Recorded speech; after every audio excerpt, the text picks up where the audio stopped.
Assalamualaikum warahmatullahi wabarakatuh. Di sini saya akan menjelaskan inti kegiatan pada modul ajar karena belum melakukan PPL 2. Pada kegiatan inti itu dalam diferensiasi konten bagian tubuh tumbuhan. Yang pertama itu lakukan kegiatan literasi dengan narasi pembuka topik A pada buku siswa. Minta peserta didik untuk mengambil gelas percobaan dan melakukan pengamatan terhadap bunga atau seledri. Minta mereka membandingkan dengan hasil teman sekelompoknya. Arahkan peserta didik untuk berdiskusi kelompok dengan pertanyaan pada buku siswa. Apa yang terjadi pada seledri bunga? Pertanyaan kedua, cobalah untuk memotong tangkai bagian bawah dari seledri atau bunga. Apa yang kalian amati? Soal ketiga, bagian tumbuhan apa yang kita amati pada percobaan ini? Soal yang keempat, apa kira-kira fungsi dari bagian tumbuh-tumbuhan tersebut? Selanjutnya, pandu kegiatan diskusi sesuai dengan pertanyaan. Lanjutkan diskusi dengan memancing peserta didik menyebutkan fungsi lain dari batang yang diketahuinya. Selanjutnya, diferensiasi proses bagian tubuh tumbuhan. Yang pertama, arahkan kegiatan sesuai dengan instruksi pada buku siswa bagian lembar kerja 1.1 pada setiap peserta didik. Jika sudah, lakukan pembahasan mengenai fungsi bagian tubuh-tumbuhan. Yang ketiga, gunakan infografis bagian tubuh-tumbuhan dan fungsinya pada buku siswa sebagai alat bantu dan kegiatan literasi. Yang keempat, kegiatan tumbuhan yang bisa dilakukan. Tunjukkan kepada peserta didik contoh-contoh akar, batang, dan daun yang sudah disiapkan. Ajak peserta didik untuk melihat mengamati perbedaannya. Pada kegiatan tambahan ini, guru bisa memperhatikan peserta didik bahwa tumbuhan juga memiliki keanekaragaman. Bentuk akar, batang, daun bisa berbeda-beda fungsinya, tapi fungsinya tetap sama.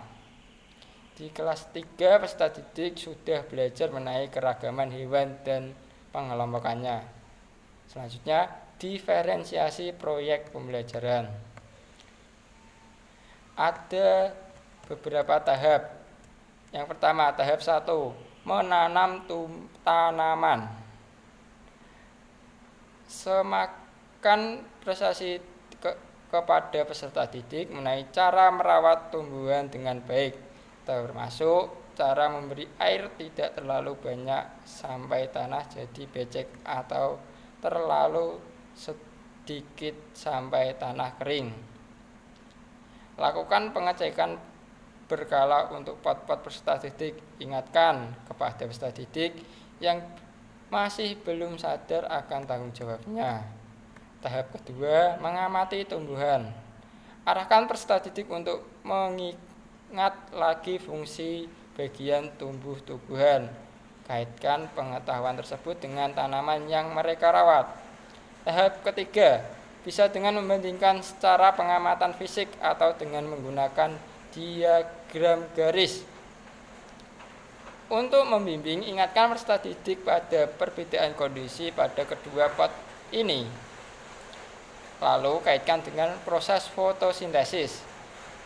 Informasikan untuk guru, salah satu ciri tumbuhan yang terkena sedikit matahari adalah tumbuh cepat, tinggi namun kurus, batang tidak kokoh, dan daunnya kecil-kecil. Kondisi ini disebut etiolasi.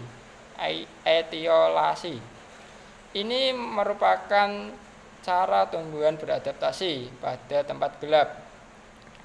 Selanjutnya kumpulkan data terakhir tinggi pot A dan pada tabel berikut. Tahap keempat, refleksi kegiatan proyek. Lakukan kegiatan refleksi dengan pertanyaan pada buku siswa. Tahap kelima, membuat media presentasi. Untuk memudahkan, peserta didik bisa menggunting jawabannya untuk tahap 2-5 di jurnal, kemudian menempelkan di karton. Tahap ke-6, presentasi proyek. Untuk membantu peserta didik, lihat variasi kegiatan presentasi di panduan umum buku guru. Sekian pemaparan RPP Modul Ajar TARL.